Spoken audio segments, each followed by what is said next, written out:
Pas seulement le racine, il faut lui expliquer un peu. Voilà, voilà. Et voilà. Et Voilà. Maintenant vous Et ramenez maintenant, on rabat au milieu, vous prenez ça, oui, voilà, comme ça. Et après, on tourne ça. Si j'arrive pas à le tourner, je vais passer pour une brêle, mais enfin, c'est pas grave. On va sûrement y arriver. Voilà, voilà. Il y en a pour un moment. Il y en a pour un moment. Salaud Pascal. Les salauds, c'est un piège, leur colle.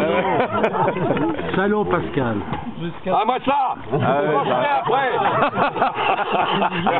Comment Non, non, j'y vais. Je m'en fous. C'est de la rouille. C'est de la rouille. Alors, voilà.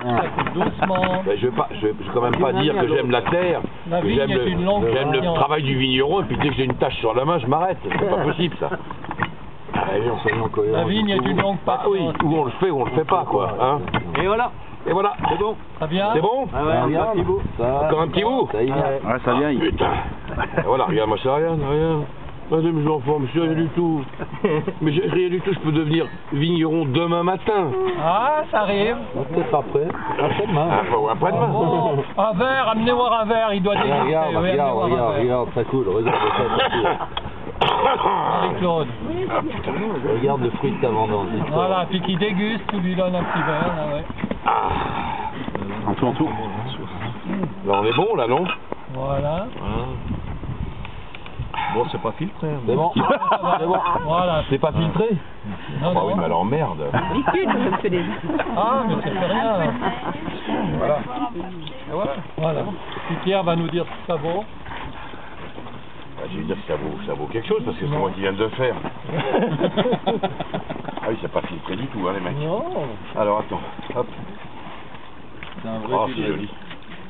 Bah, c'est du fruit, quoi. On est uniquement sur le Le fruit. sang de la terre. On est uniquement sur le fruit. Il y a pas, enfin oui, il y a un peu de nez.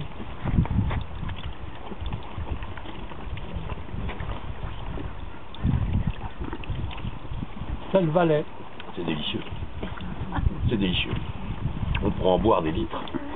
Manque de bol, j'ai déjà pratiquement bu toute la récolte. Alors, On pourrait en boire des litres. Anne-Dominique va... Délicieux. Hein? Anne-Dominique va te faire un cadeau puis te dire un petit mot sur les vendanges tardives. Elle est directrice du musée de la vigne et du vin. À Montmartre, je crois, non?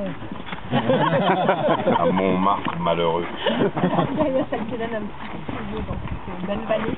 Mais j'ai noté que Pascal a quand même m'avait demandé de vendanger avec vous. Les vendanges, c'est un travail de femme.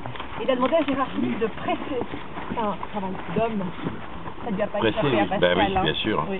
Alors, on m'a demandé de vous dire quelques mots des vendanges tardives. Alors, est-ce que vous savez qu'en Valais, on a une diversité de cépages unique au monde. On cultive à peu près 62 cépages. C'est énorme. C'est absolument énorme sur une surface de 5000 hectares, c'est prodigieux.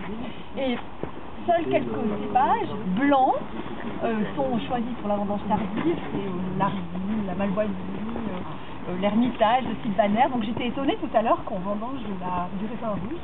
Alors ça veut dire que ça arrive aussi, c'est peut-être une nouvelle mode dont il faut que les chercheurs et les historiens prennent note. Alors, ces vendanges s'effectuent en général en décembre ou en janvier, donc nous sommes assez tôt dans la saison des vendanges surmaturées.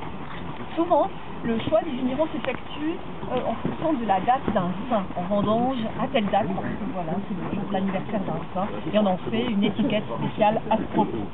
Alors, ces vendanges peuvent atteindre jusqu'à 130 à 200 degrés Oxley, ça veut dire qu'on va avoir à peu près 300 à 400 grammes de sucre naturel par litre de mousse, qui est absolument exceptionnel. Et les toutes belles années, on attend la poussure noble, Botrytis cinerea, qui va augmenter encore la qualité de ces nectars, qui n'ont rien à envier aux grands vins surmaturés de chez nous. Alors,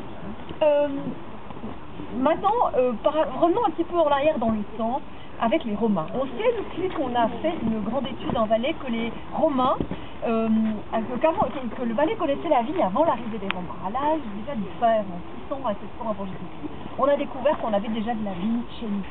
Alors, on ne sait pas si on faisait de la vendange surmaturée à l'époque. Ce qu'on sait, c'est que les Romains étaient friands de vin vif. Ils pratiquaient le pastriage. Le pastriage, vous savez, on coupe des raisins et on les met sur clay, on les laisse sécher, s'évaporer. Et puis, ils rajoutaient aussi du mou dans leur vin au moment de la vinification. Alors ce qui est intéressant, c'est de savoir pourquoi. Les Romains ne connaissaient pas le sulfitage, qui est un moyen précieux pour l'œnologue d'aujourd'hui pour protéger son vin. Donc ils avaient deux manières de conserver leur vin, et une de ces manières, c'était justement de l'adoucir, de lui mettre du sucre. Alors qu'ils mettaient soit en rajoutant du miel, du confit de coin, ou ce défrutum, qui est un concentré de mou. Alors ça permettait d'augmenter le taux d'alcool, ça permettait aussi de conserver du sucre résiduel et de conserver mieux le vin. Et puis il y avait une autre technique qui nous paraît complètement